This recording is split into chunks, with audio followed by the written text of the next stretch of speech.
apparently this is where I'm supposed to say hello to everybody and do a fancy introduction. But instead, I'm just going to let you stop and stare at the absolute pile of idiocy that is our six faces. You can focus on the one under the TG moniker.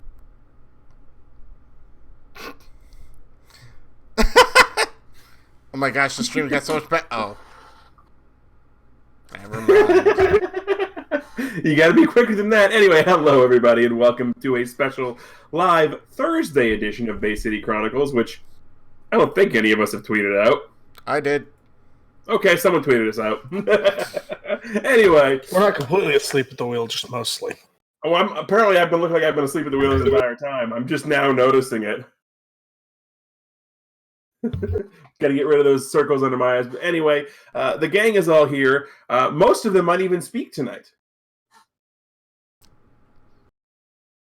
Can't wait for that. Wait, speaking? Well.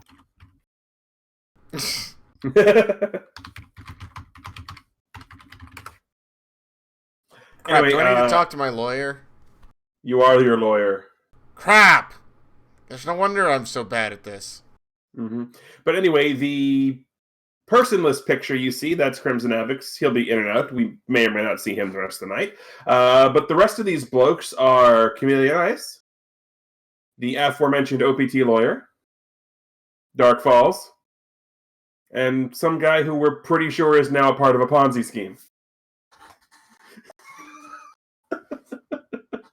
I'm not saying that he is, but the text he just sent me had this wonderful picture of how this thing works, and it was definitely shaped like a pyramid.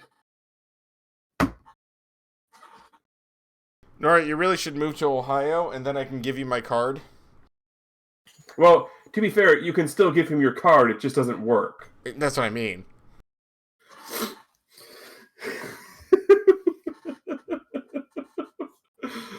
We do actually like each other, strangely enough. Speak for yourself. He beat me to it. Okay, they like each other. They tolerate me. I'm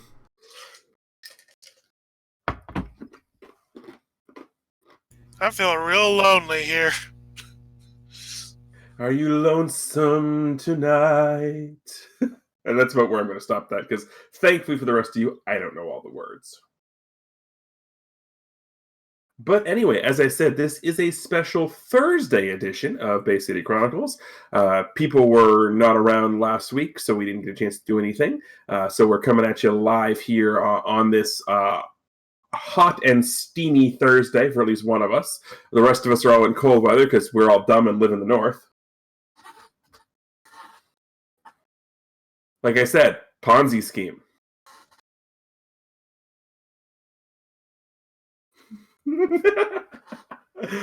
So, last time, there was supposed to be the announcement and grand opening of the first nest facility for the Blackbird Initiative. The president-elect made his way to Bay City, had this one lovely speech, and of course, because we can't have anything nice happen, whether good, bad, or indifferent, the speech was laid upon by some attackers. They seemed to have intimate knowledge of what was going on, and specifically the president himself. So Anton and Kestrel did their thing. Basically, they magnetized the Anton, and yeah, just go watch. The link is in chat. OPT will post it here. But yeah, just go watch. It's the best thing I can do to describe it. It's just go watch it. Which one? The YouTube list. There, link is now in chat. Links in chat. There we go. Yep. Also, I love how Krim is just completely obliterating my dabbing. The dragon's head didn't actually show up, though. Yeah. But in addition to that, it was dropped for some information because, Anton apparently just wants to watch the world burn. I mean, who doesn't? That the president-elect may or may not have been involved with Project Farah. So after retreating into the tower, the president was also waylaid upon by two more assailants. One who we didn't get her name, but another one who kept pulling random trinkets out of his hat. I believe such things as an acorn and the white rabbit from Monty Python. That happened. This is what happens when I let my characters tell you what gets pulled out of the hat. Malcolm may have preserved the rabbit. It's a 3D printed rabbit. This person in particular, Magic Hat, had some very intimate knowledge of the situation, and we discovered at the end that Vernon is pretty sure that's his son, as strange as they are. I forget, did he take off his mask or something to reveal that? No, it was the way the conversation was going. With the conversation of, oh, he always talks down to people like us, that type of deal. Yeah. That was what got him to...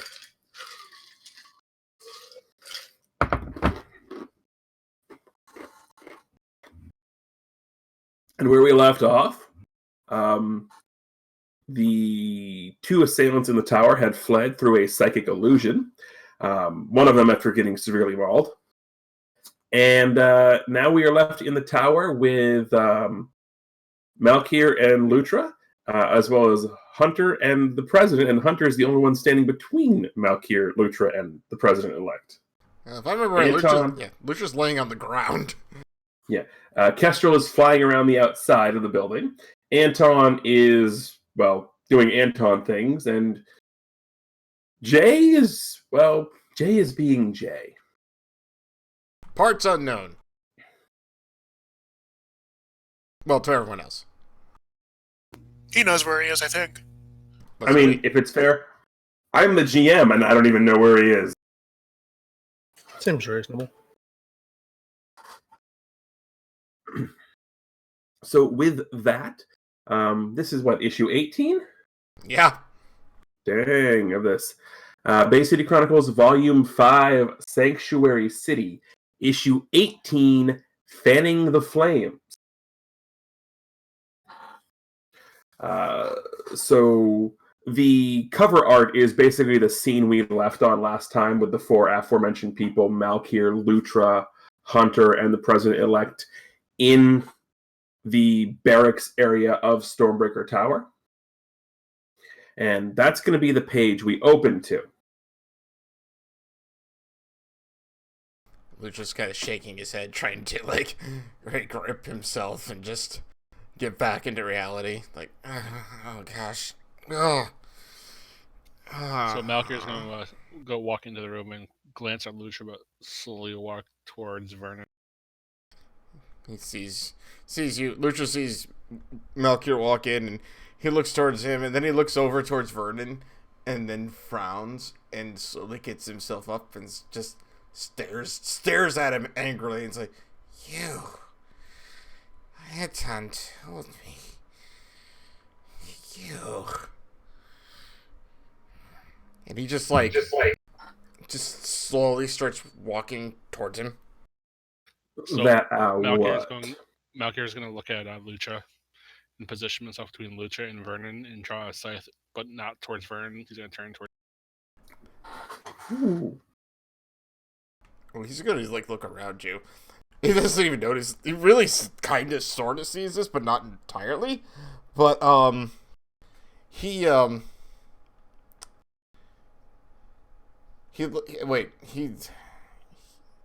does notice. Yeah, he'll notice that. He'll kind of look at you, Malkir, and he'll give you just a nod, a slight one, as he looks angrily towards Vernon again and just takes another few steps forward.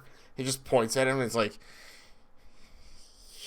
You did this to me. What on earth are you talking about? Project Farah! What the hell is that? You ran it. I know you did. I was there for 20 years. I don't have any idea what you're talking about. Yes, you do. No, I legitimately do not have any idea what you are talking about. Luke just steps forward again. This time he just kind of passes by Melchior. Melchior gets in the way again, like He- to the point where Lucha can see that Melchior's like intentionally blocked. He looks towards Melchior again. He shakes his head, kind of whispers, "I'm not gonna hurt him." I missed what you said. I'm sorry. He kind of whispers that she's like, "I'm not gonna hurt him." Melchior just nods and takes a couple steps back. He steps forward again and says, "You were the leader of Project Farah. I was abused there for 20 years. What is Project Farah? I have no idea what you're talking about. Lucha kind of bares his fangs, like, "Stop lying! Politicians always do that." So seeing Lucha get more aggressive, even though Lucha knows that Melchior knows that what's going on, he's going to raise his scythe blade towards Lucha and tell Lucha that he needs Vernon alive and he's not to be harmed. Lucha kind of looks at him and kind of says, "I know." Well, hold on. Need me alive? Whatever. You're supposed to be the heroes, and you're treating me like I'm a bargaining chip.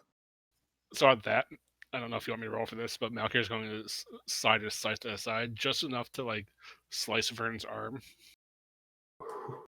Now, if it's just a superficial cut, no worries. Just like a warning, like superficial, like. You need to be more careful with what you're doing with that. This is a very expensive You need suit. to shut your mouth, little man.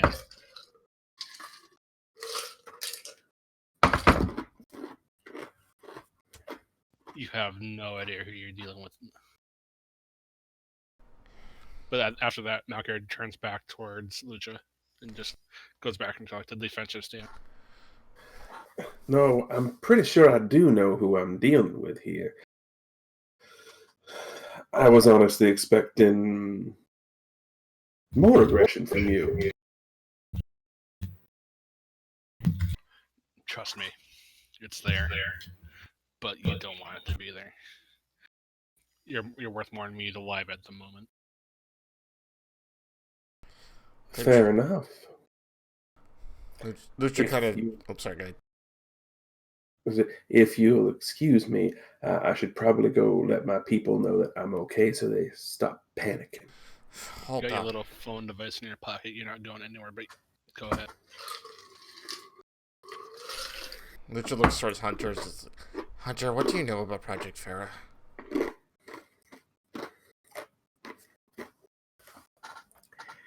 In the span of discussion that you were having where you were hyper-focused on President-elect Vernon, he has left the room. He is gone. Oh.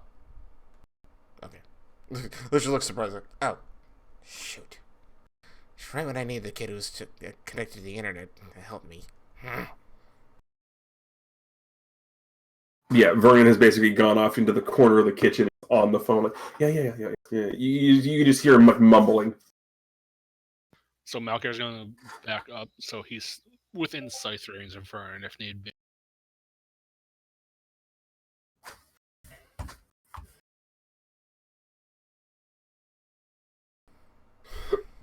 So it's probably a 2-3 minute conversation with the people.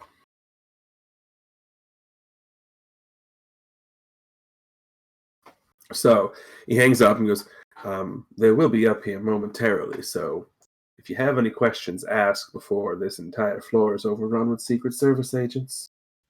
At that, Malkir looks towards the door and throws a fireball at it, so it melts, so it can't be opened until he wants it.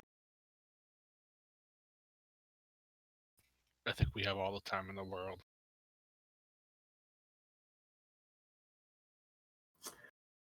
And if you don't think I'll cook every one of your little boys, just double think. I said ask your question, didn't I? The guy shakes it like, I don't want to hurt you. I'm not going to. I just want you to admit it. Really? You're not going to hurt me? Then tell that to the little kid who you just scared when you basically mauled that woman to death. I didn't I'm maul not sure anyone. I'm not sure if you saw it, but I saw the look on his face. He was pale as a Hunter's... ghost. Yeah, Hunter's fine. Besides, I didn't maul anyone to death. I said nearly. I attacked her. Yes, she hurt Hunter. And that gives you the right to just go feral like that? I didn't want to hurt you. I just want you to admit it. Admit to anyone else, just me. Well, if I knew what the devil you were talking about, I would admit something, but You know. I truly have no idea what you're talking about. As for you, Mr. Malkier, what is the question you so desire to ask me, that you have melted a door and cut me with that weapon to ask? I simply have one question for you. Where is he? Who is he? And think very, very carefully. This is me as the GM asking who he is.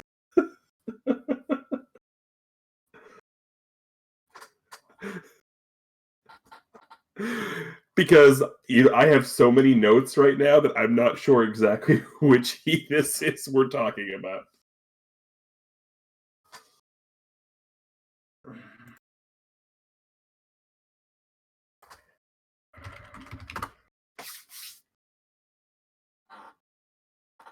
I ask you again, Vern.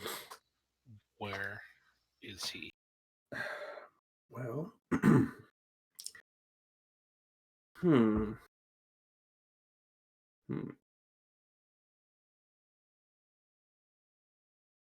I don't know off the top of my head. He goes from place to place, but I could potentially get you a way to get a hold of him. So, one thing Luchor notices, Malkier is basically absolutely void of emotion almost. Like it would be something that Luchor has never seen before. Not even anger, Just more neutral. like morose sadness. Huh. Malkier, you okay? Poke. This is not one of those deals where I send a Christmas card out, if you know what I mean. He's the type of person who, when you have something that needs to get done, you make a couple of phone calls, you follow the instructions on the envelope, and you hope to God that nobody finds out it was you. You know what kind of person I am, do you not? Why do you think I'm offering all this information without too much of a fight? You have 24 hours to get me what I want. Like I said, the best listen I to can what I'm get you. You have 24 hours to get me what I want, or I will do everything, and I mean everything in my power to erase your life, starting from the bottom all the way to the top. And you know I don't. I know, and as I said, the best I can do is get you a way to get in contact with him.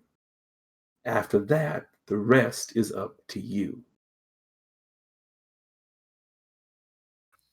Malkier looks over at Lucha and just nods. At this point, you start to hear as people are trying to get through the door. Do you have anything else, Lucha? Of course, but he's just gonna sit here and deny it the whole time, so what's the point? Vern, you know what he wants. Give it to him. As I said before, I do not know what he is referring to. So I cannot admit to something that I know nothing about. I mean, what type of man do I look like? Do you really want an answer to that? Suit.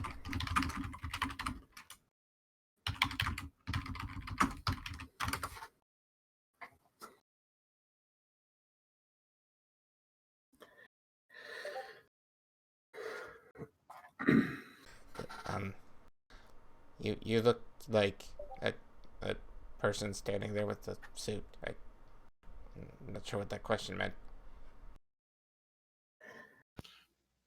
I think we have a pumpkin somewhere. Oh, a pumpkin. Is that the game we're going to play now? Just slightly less orange. Well, in that case, if I'm not home by midnight. You're lucky if you make it to midnight at this rate. I'm going to say it one more time. Give the otter what he wants. And I'm going to say it one more time. I don't know what he's talking about. And I don't believe you, and neither does he. You can roll an insight check. That I will do. I guess I actually should open my sheet, shouldn't I? Right, there's dice rolling in this game. Forgot. Yup. Oh, where is that? Okay.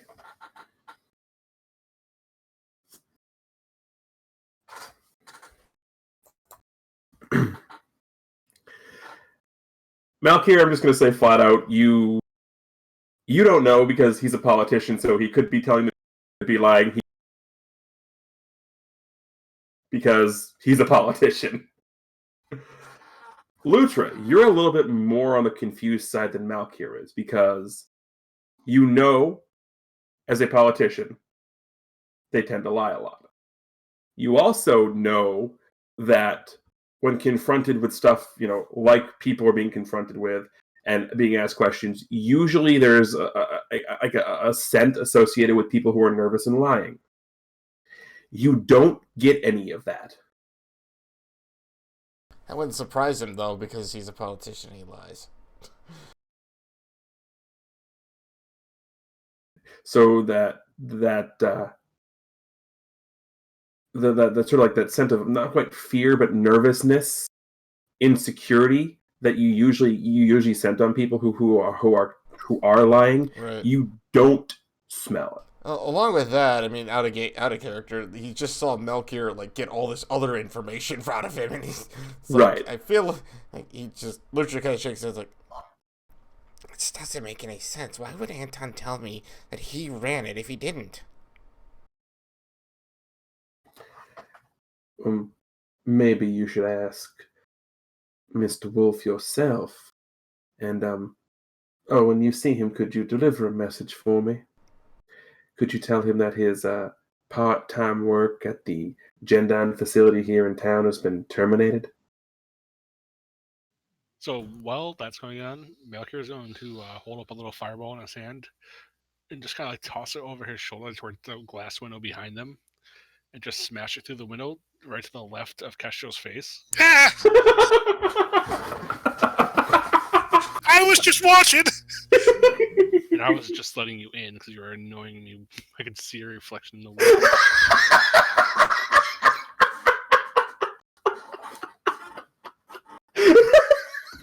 Kestro's gonna float it. I didn't want to interrupt. You guys seem to have it handled.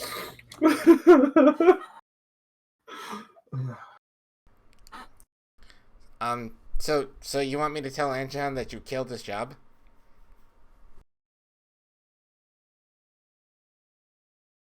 The president has this incredulous look on his face, and then he looks dead serious at Malkir and goes, "How in the holy hell do you deal with that on a daily basis?" The otter, I'm used to. The squirrel's just obnoxious. Well, I mean, he is a little nuts. So that Malkir would look over at Lucha again and just ask if he has anything else, or if we should let the guys from us. Wait. You're firing Anton? I mean... No, I said his position had been terminated. Because he cannot rightfully work over there when he, like the rest of you, has signed the paperwork to technically be working for me.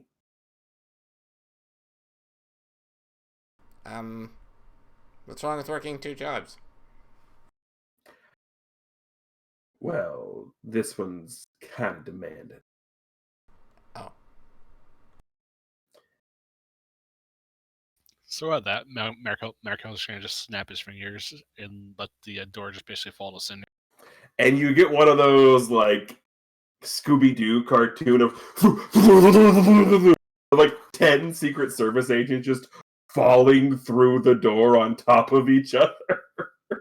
By the way, important question, since I was watching on the outside, did I see where Hunter exited to? His dad's office, or the hallway towards his dad's office. Gotcha. You know, the panic room. Makes sense.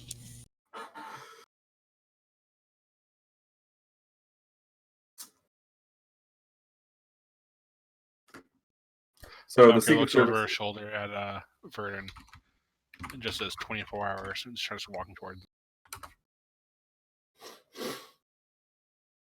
Like I said, I'm gonna make a couple of phone calls, and I can arrange you the information to get yourself a meeting. The rest is up to you. Malcolm doesn't even acknowledge, he just keeps walking.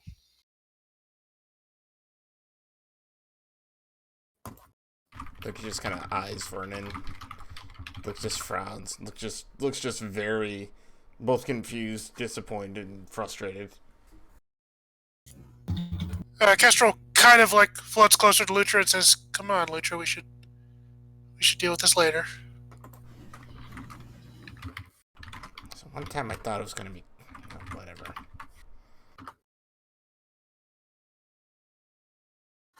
Let's go make sure Hunter's all right. He'll probably want to go without me.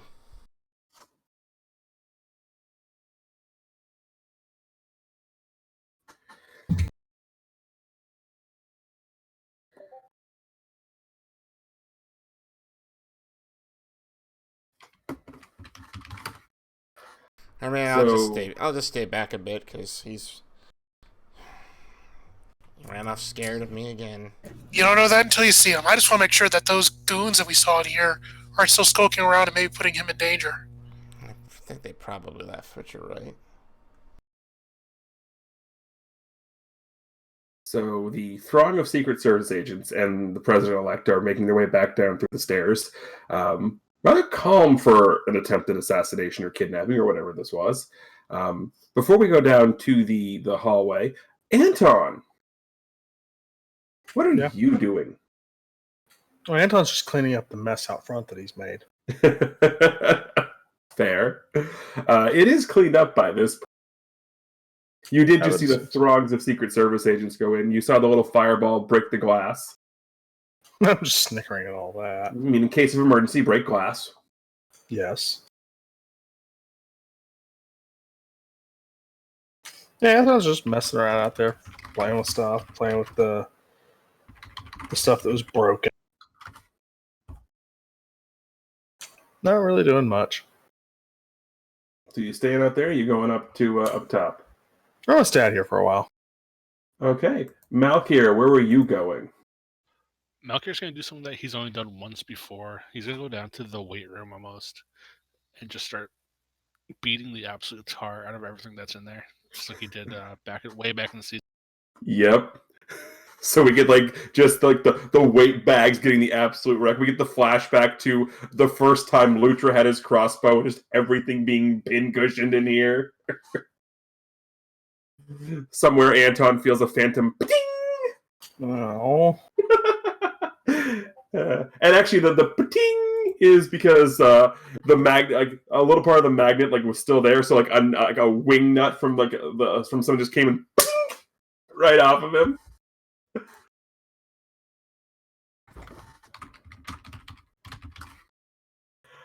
So yeah, he's working out some frustration. So we will make our way back to our mini menagerie. Kestrel is, I'm assuming, on point? Yeah, Lucha said he wanted to hang back, and that way also Kestrel can assess the situation and make sure Hunter isn't freaking out and seeing Lutra. Well, I am going to take a step back for a second because I'm not the one who has somebody waiting when you get there.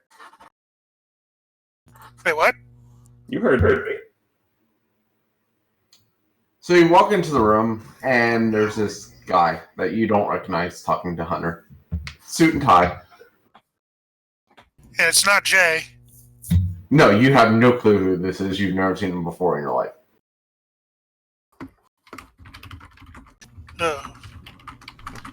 What's he saying?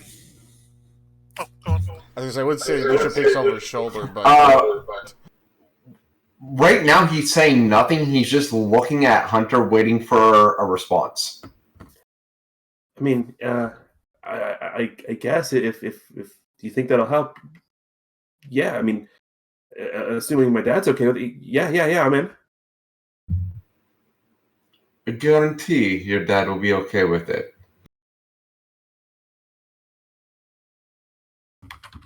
Then yeah. I mean, are we leaving now or what? I mean, because Hunter's kind of mumbling. Ketchell's actually going to rush towards him. Oh, Hunter! I'm so glad to see that you're safe. Excuse me, who's the football? Oh, just one of the a friend. Who's this guy? Dimitri. How very Russian of you. Nice to meet you. It's okay. I'm from the government. I'm here to help. So he's a friend of Jay's. Oh, okay. I immediately feel better about that. Hold on. Before we go, gotta go grab one thing. So he rushes out back to the corner where the was where he used to be stored.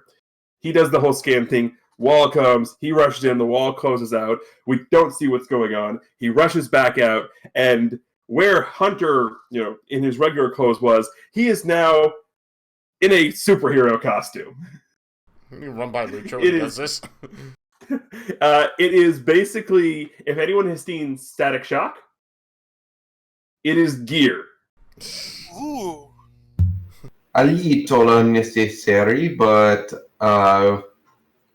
if that makes you feel better, I believe we are ready to go. Well, it's not that it makes me feel better. It's that, he clicks his heels together. He's like, but the roller skates are rocket powered.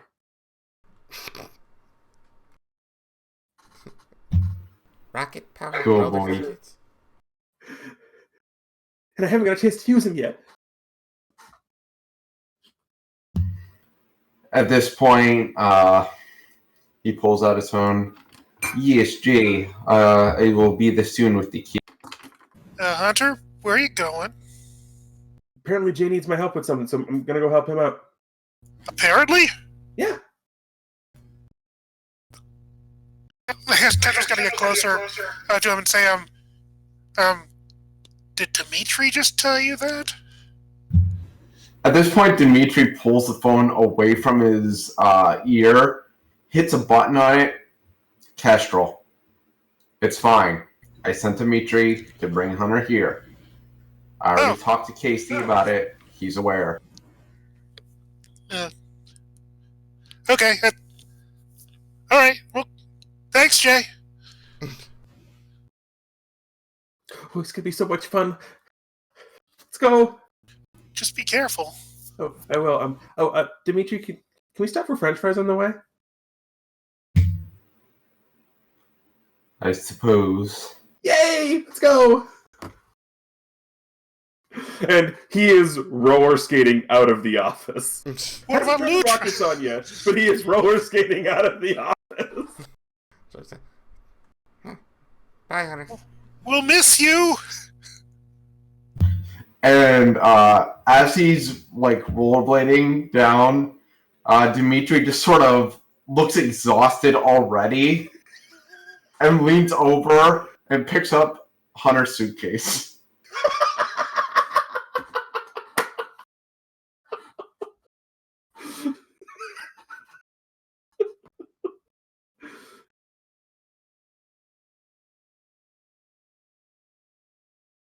So Lucha would be watching all this because he's right there. It's like, then he lets Kestrel kind of take everything and sees Hunter pass by. Just gets, good luck. Yeah, he's like, yeah. And he's just rollerblading, and he's about to go into the elevator, and then sees that there's a window blown out, and you get this. He has this look on his face of, I'm gonna do it, Lucha, and then skates towards the window, jumps out, and kicks on the rockets on the skates. Ah! Hunter, oh, he's got rockets. I think he made it okay. And there is just the biggest scream of happy-go-lucky excitement. Honestly, I'm pretty happy for him. Yeah. I'm half tempted to make Hunter do an acrobatics check, though. I can... Boop.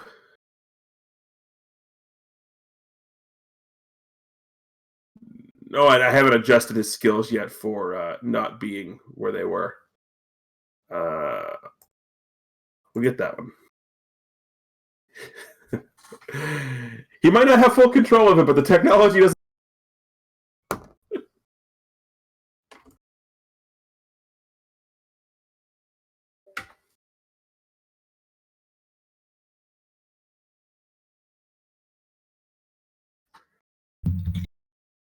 So she kind of looks out the broken window like, how do we fix this?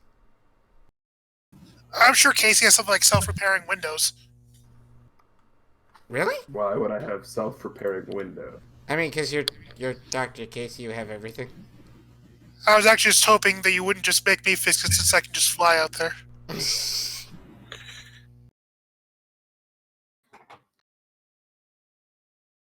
I mean, I have glass. I have ways to fix it. And wouldn't you know, he walks over, unlocks it, it folds inward.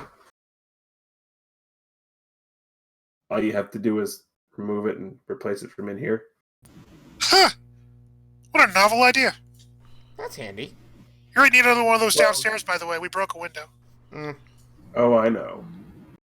Hank is already working on it.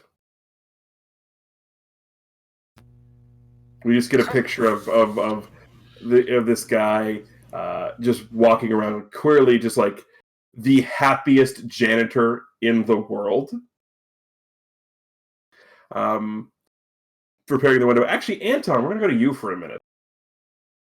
Oh boy. You actually recognize Hank. Hank the janitor. Hank the janitor. You recognize him as a janitor in Utopolis.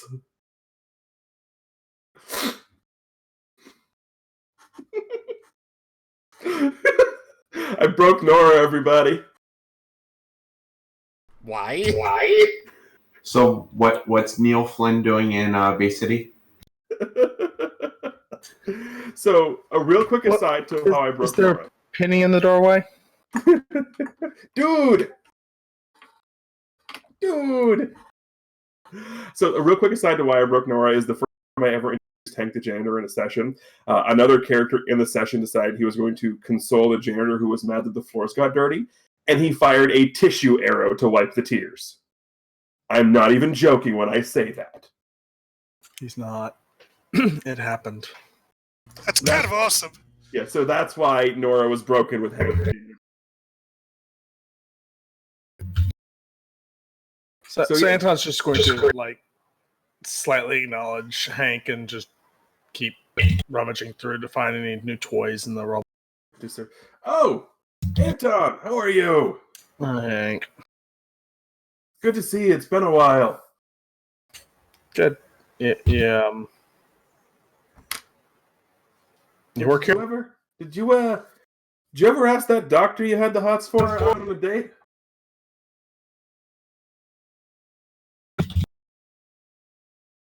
Would you like to come see the top of the roof where I used to stay? I mean, is there something that needs to be cleaned up there?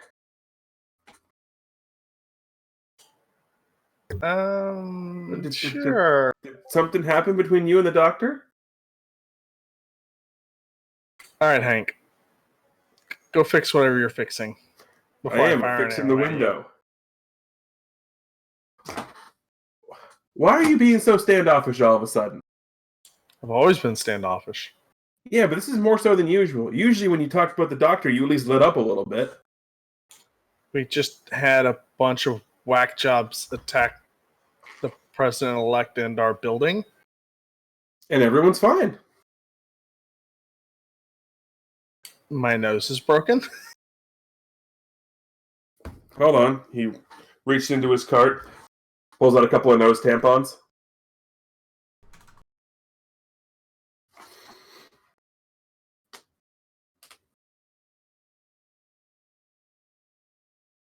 Best I got. Go. All right. Goes and puts the window back on. Puts it, shines it up. Hey, I actually do need your help with something. If it's a door, you don't want me No, touching it. I don't have the codes to get up there, and apparently I need to go fix one upstairs. Oh, yeah, here. So goes, gets in the elevator, punches the code. Boop. Pushes his card out. This is the first time any of you, unless you've spent time around the facility, you've never seen Hank the janitor. I mean, he's like I said, just your typical happy-go-lucky janitor. Just goes in. All right, where's the window? Kestrel points towards the hole. You're. What? You're a janitor, And you're a talking squirrel. Yeah, I know, both kind of weird. I'm a talking otter. Looks. Yeah, but I've seen you before. I mean, yeah, but okay.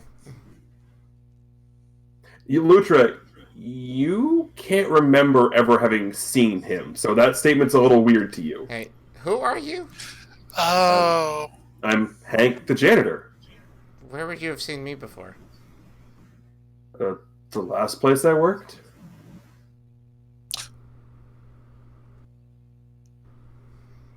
As he's doing this, by the way, he is just pulling the window. He's fixing the window right there as this is all going. Where was the last place you worked? What was it? It was. I can never remember the name of it, but it was someplace in Nevada. What'd you say? Utopolis.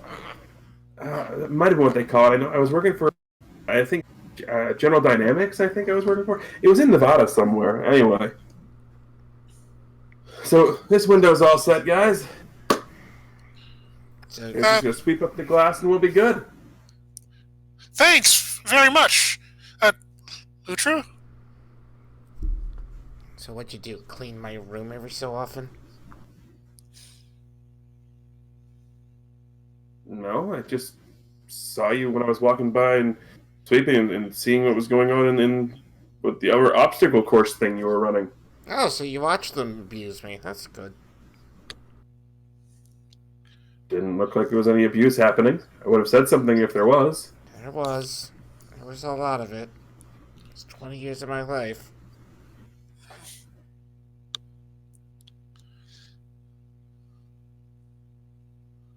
Oh. Well, now I feel like a jerk. No, you probably didn't know what was going on. Right? Like I said, if I had known there was anything going on, I would have said something. She looks softly at him. It's just like, how did nobody else know? Nobody else know what? What was happening to me? Apparently all these people were working there and no one cared.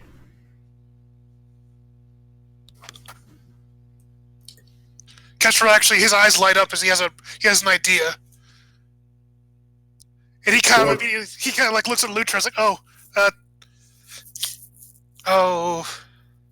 Lutra, maybe you want to cut this guy a slack. I mean, he might not know all the things that you went through. You know, you specifically.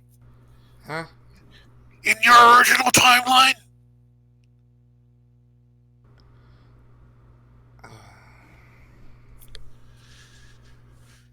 Timeline. No, I'm sorry. I was trying to say that in a way that you wouldn't hear, sir. It's something that probably doesn't matter. Don't worry. You know, just kind of weird sciencey Richard stuff. just like turns around and walks away and goes to find Dr. Casey if he can find him at all. Yeah, he's not hard to find. He is furiously transcribing some sort of report in his office. You can probably surmise it was about an incident report about what happened today. He walks up to Dr. Casey. I need to talk to you, and I know you're busy right now, but I'm serious. Okay, about what? Utopolis. What about it? Do you know anything about something called Project Farah? Only what you guys brought back and told me about. Did it actually even happen? Well, as far as I know, the documentation you brought back says something happened.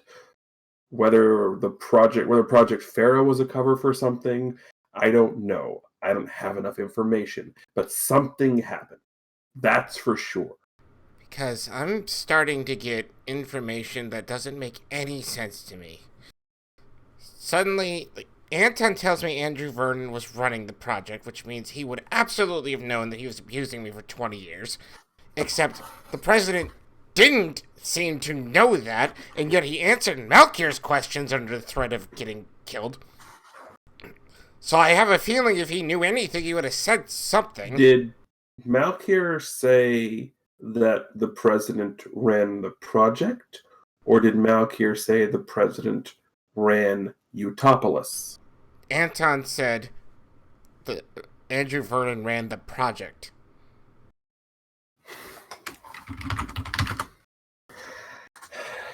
Okay. Was it Project Farah he was referring to, or was it the Utopolis project? Because if he was in charge of the entire thing, there is a chance that what certain subordinates were doing underneath him, he didn't necessarily know everything about. He might have known it existed, he might have known there were projects happening, but I can tell you as someone who runs a large business, there are some times where I look at a project, I know what's going on, I get a quick summary of it, and as long as no harm is done and nothing gets called on, I don't pay attention to it right away. And then, apparently one of the janitors you have here used to work there, and he's seen me before. Oh, well that didn't come up in the background check.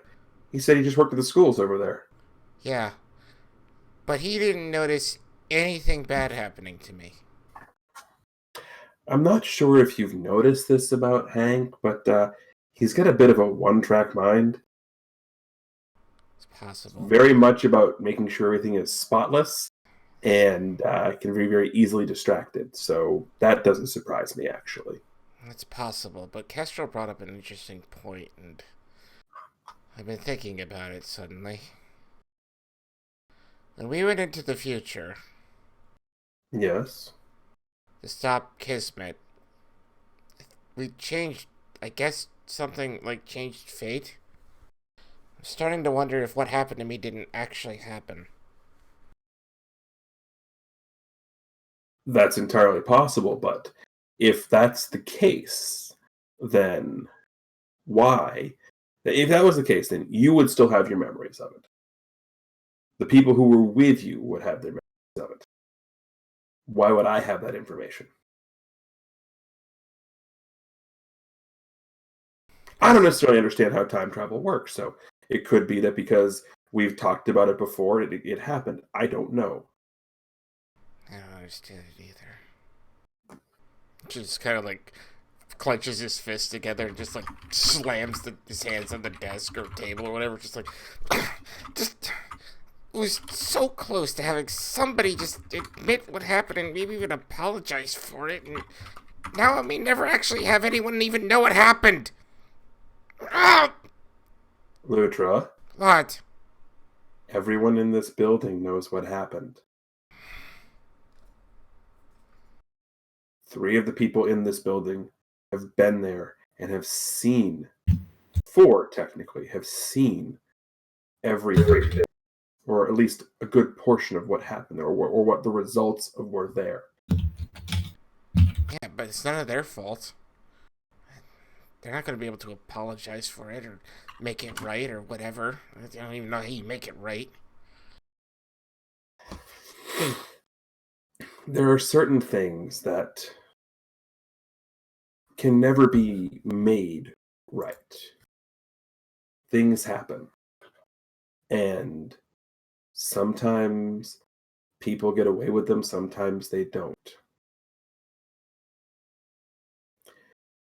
But making things right is one of those slippery slopes where if you start wanting one thing to be made right, then another and another and another until eventually you've brought yourself down a path where you can't recover from.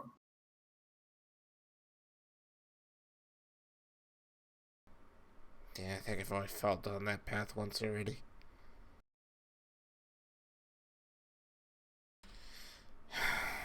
What am I gonna do, Dr. Casey? What do you mean?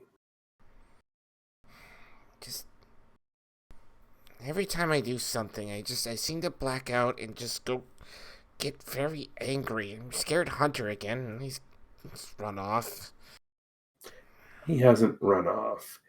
He is, per my request through Jay, he is off playing superhero because he's been asking about it ever since he woke up from the coma. This is the first chance I've had where I can have it under a supervised position where he can just be off and, enjoy himself for a little while.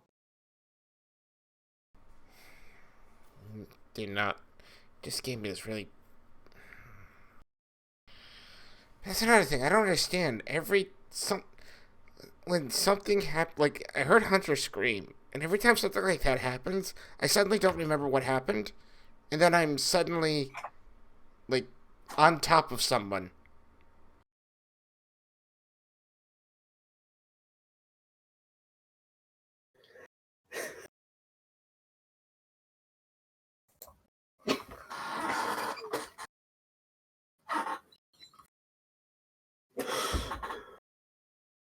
Sorry about that. Your GM is a 12-year-old. Well, this So is the worst please thing is forgive he him. has no idea what that means. Nope, like I said, your GM is a 12-year-old child. Yep. Forgive him. At least one of them. Our GM is literally Hunter. Yup. Oh, believe me, that was going to have more words to it, and I just stopped there because I'm like, he's not going to know what that means. So he looks and goes, it's okay to be protective. Trust me as a father, I get it. But it's another thing to get protective and get angry about it, because anger is one of those emotions that can lead to a point where you don't remember what you did or how you did it, but just that something happened. Happened a lot. And in moments like that, even with people who love you and care about you, they could get scared, they could get freaked out because they don't know if they're going to be next. Because anger isn't rational. Speaking of anger, can I ask you something? Yes. Have you ever seen Melchior just not be angry?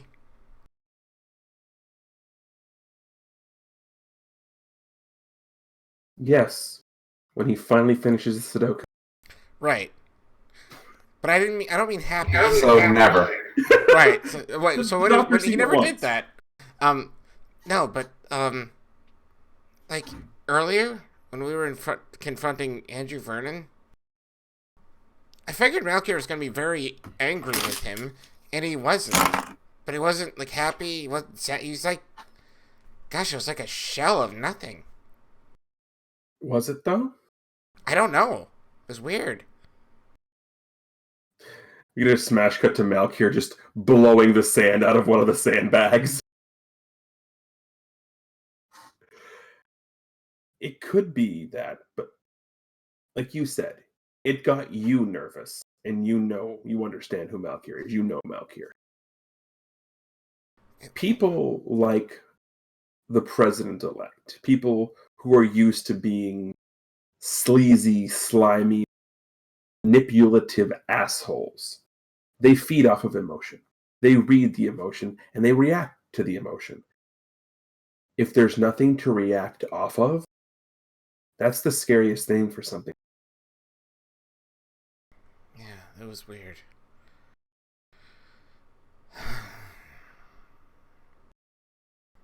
Okay. Thanks, Dr. Casey. I appreciate it. Can I do anything at all, or... I mean, you can do several things, but Sure. I would suggest dinner. No, I can do that, yeah. I mean, I'm getting kind of hungry, but... Oh, you meant for, like, everyone. Okay, yeah, I could do that, yeah. It kind of pads off and goes towards the kitchen.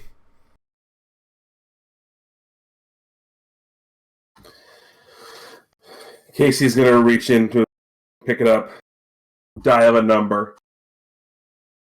It's the readers aren't going to know. I'm telling you all it's Jay. And just, I hope this works. That's the only line we see him say. Anton. Mm-hmm. Now that everything's been cleaned up and you have thoroughly introduced everybody to Hank the janitor, what are you doing? Anton's moved up to the roof. He's just hanging out up there. It's been a while. So, what you do see on the roof is, I'm sure Dimitri is ready to murder Jay at this point, but Hunter, loop-de-loops, just flying all around back. Exactly what you would expect a 13-year-old kid with superpowers to do. Like, just flying up and down, doing loop-de-loops, comes over, sees you on the roof, lands. Hey, you ever flown like that? Yes. Can that thing fly? Yes. Want to fly with me? I kind of want to step here for a little bit. Okay, bye. Flies off again. Because again, 13-year-old with rocket roller skates. Yeah, actually, he doesn't even fly off. He just skates to the end of the roof and just jumps off and tries to do a flip. It's horrible because he's not coordinated. He ends up just like back flopping and then turns on and like flies off through an alley and almost goes through a window. I fear for this child. Poor Hank. He's going to be replacing windows all day.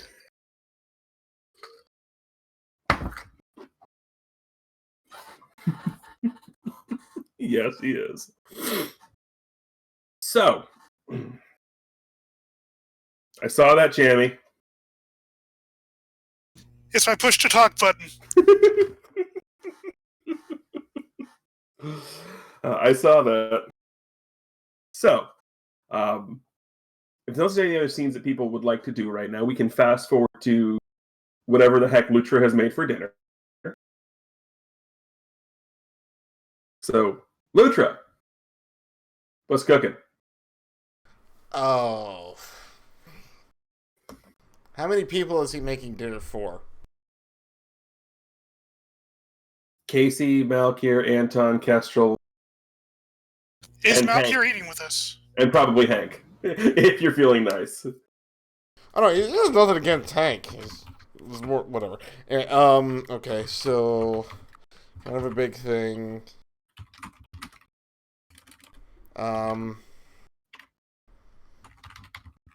Chicken. Fried chicken. Yes. Ooh. Yes. Chicken nuggies? Chicken No, nuggets! not nuggets. No. This is gonna be some sort of kind of decent, better... Chicken strips? Slightly better, yeah. Slightly better than store-bought chicken strips, because he's not really trying, apparently.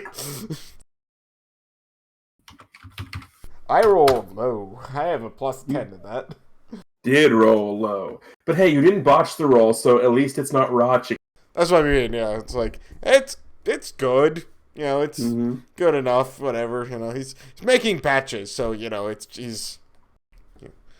They're hit or miss. No, they're just kind of. So they're better than store bought, but that's about all you can say about them. Like, man, I'm kind of tired. Sorry, guys. I'm not really putting as much into this as I normally would. Esketro was like shoving mouthfuls of chicken into his mouth because squirrels certainly eat meat now.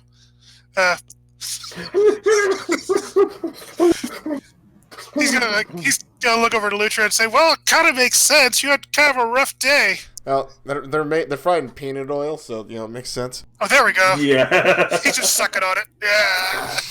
Oh God. So he's eating the chicken like it's a crawfish. Right. Yes. Hey, Kester, you're not supposed to. Do you even eat? How do you? Never mind. I don't want to know.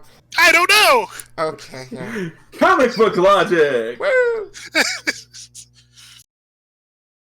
Hey, apparently his stomach is mutated into being able to eat any kind of meat and stuff. So there you go. Actually, he's probably just gonna have a really bad night. Or that. I mean, no. The answer is he has super speed. He has a metabolism that can handle it. That's actually probably the truest statement.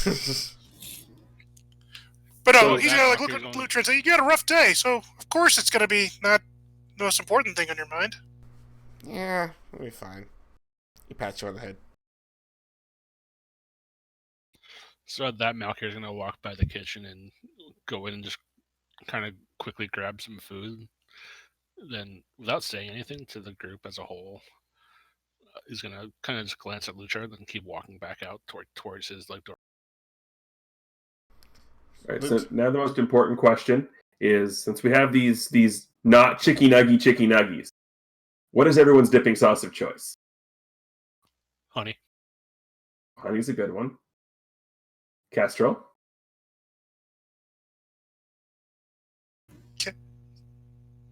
Ketchup? That's fine. Chicken tenders are Okay, fine. cool. Ketchup. It's not a sandwich. It's not a sandwich. Yay! I use ketchup on chicken nuggets. Yeah, absolutely. Anton? Usually ketchup. But Ketchup and mayo mixed. So Thousand Island without the relish. Gotcha. Yeah. And Lutra? Or are you still on the cocktail sauce binge? Oh yeah, no, he needs to make some of that. Actually, hold on. Some good memory there. This is separate. That's my job. Okay, it's somewhat decent. It's not as good as Hunter's, but it's decent enough. Maybe it's just as good as Hunter's. So Hunter cheats because for a lot of that, like the line stuff, Hunter just used technology roll because I learned it all. right, So Hunter cheats. fair. So anyway, Lucha's gonna notice Malkir do all that, and he's going to grab a small plate of stuff for himself, with actually some ranch dressing this time, because he actually feels like having some of that. And he's going to go follow Malkir. And when he runs into him, he's going to be like, hey Malkir, you okay? sorry, step away for 1 second. No problem. Fine. Can we talk So, for a sec? Malkir just nods and tells Lucha to come in and close the door behind. Hey, what happened earlier today? You zoned out, and it was kind of weird. You alright? You know, this is hard for me, Lucha. I usually don't talk about my past. What do you know about me before?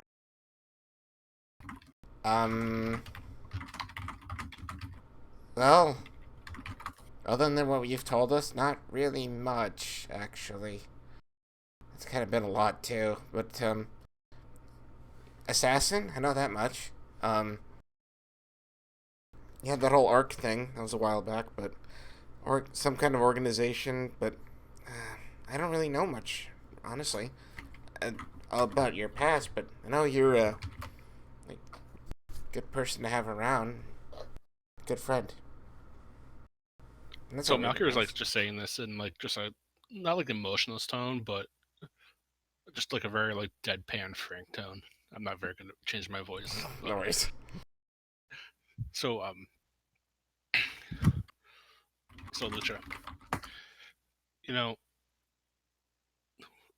You're one of the few people from this group that I've actually connected with that I'd actually consider a friend. Aw, thanks. You know, well, you say that now, but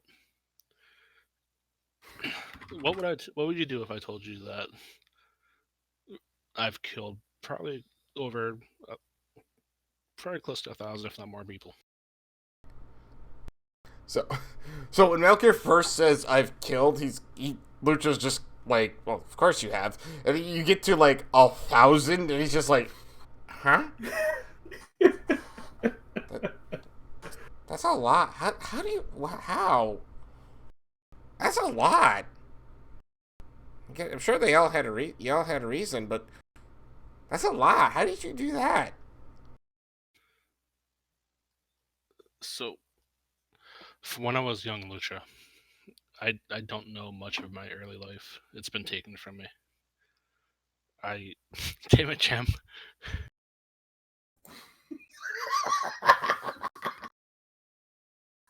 So full disclosure here, so you know what we're all laughing about. In our group chat, Chammy has just posted, quote, Malkir attends the biannual Murder Off. With such wonderful events as, well, we're not going to get into because we kind of want to goes on. I'll save you most of the gory details, Lucha, but from a young age, I'd say, as young as 3 or 4, some kids are given rattles for toys. I was given knives. I was given instruments to inflict pain. Goodness. And then when I turned 5, I murdered my own parents. Huh? Why would you do that? I was told to. Oh. Why would you do it, though? Because I was told to. Oh. And that's all I know. I was trained from a young kid to be a killer. And up until a couple years ago, that's all I knew. I did what I was told, and I usually ended up killing someone. Oh. You ask me why I didn't know why I've killed so many people? It's simply because there was money involved. For me, money involved getting paid, getting food, living. Oh, wow. So it was like your job to go murder people? Think about what happened with you, Lucha. How we were raised in a lab. Yeah. I was raised in a lab too. Just I was trained differently than you. I was trained to kill, and that's something I became very good at. And you ask me why I want to go after Vernon? He's the one who paid me to do it. He's the one who paid the person to train me to do it. Oh, wow. And now I want my life. That makes sense, actually. Up until I met you all, I had no friends. I had no family. Aw. I killed my family. Yeah. Their blood's on my hands, Lucha. It's all I've been at. So, she looks at you for a bit, looks down, and then he just walks towards you and just hugs you. It's okay, though, because you're awake now, right? Saw that, Malkir thinks for a second, and then hugs Lucha back.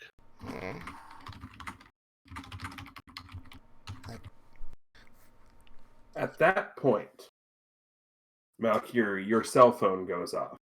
It's a text message from an unknown number.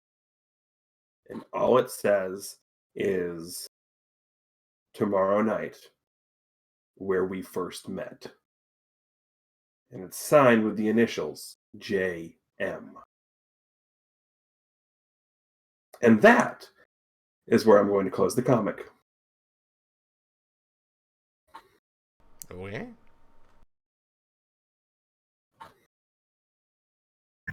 But a bonus scene on the back of the comic Ooh.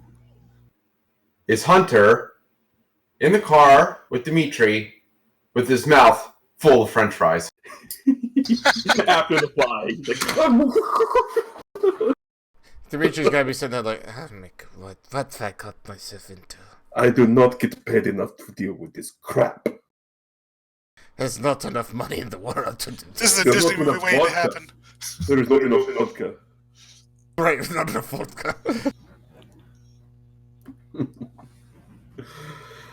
So, on behalf of the entire crew here at Bay City Chronicles, that would be Norestra, OPT Lawyer, Chameleon Ice, Dark Falls, and Crimson Avix. I am TGE. Thanking everybody for watching, reminding everybody to keep hailing, and have a good one.